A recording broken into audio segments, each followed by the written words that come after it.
തമസ നദിക്കരയിൽ ആളുകളെ കൊള്ളയടിച്ച് ജീവിച്ച രത്നാകരൻ എന്ന കാട്ടാളൻ സപ്തർഷികളുടെ ഉപദേശമനുസരിച്ച് രാമനാമം ഉരുവിട്ട് വാത്മീകാവൃതനായി വാത്മീകത്തിനുള്ളിൽ വെച്ച് മുനിയായി വാത്മീകിയായി മാറി. തനിക്ക് ശ്രീരാമനെ അറിയില്ലെന്ന പ്രശസ്ത റാപ്പർ വേടന്റെ പ്രസ്താവന യഥാർത്ഥത്തിൽ ധർമ്മതത്വം നഷ്ടപ്പെട്ടുകൊണ്ടിരിക്കുന്ന ഈ കാലത്ത് ശ്രീരാമ ധർമാദർശങ്ങളുടെ പ്രാധാന്യം ഓർമ്മിപ്പിക്കുകയാണ് നമ്മെ.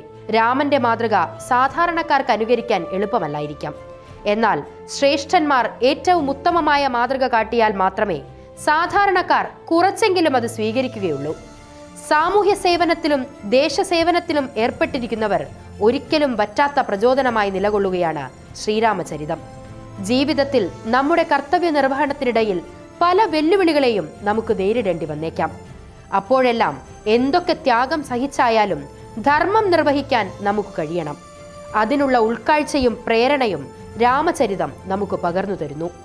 അതുകൊണ്ട് തന്നെ രാമനെ അറിയാതെ രാമായണം ഗ്രഹിച്ചവർ രാമനാമം ഉരുവിട്ട് അജ്ഞതയുടെ ഇരുട്ടിൽ നിന്ന് പുറത്തു വരേണ്ടതുണ്ട് ഉടനെ തന്നെ. ജയ് ശ്രീറാം.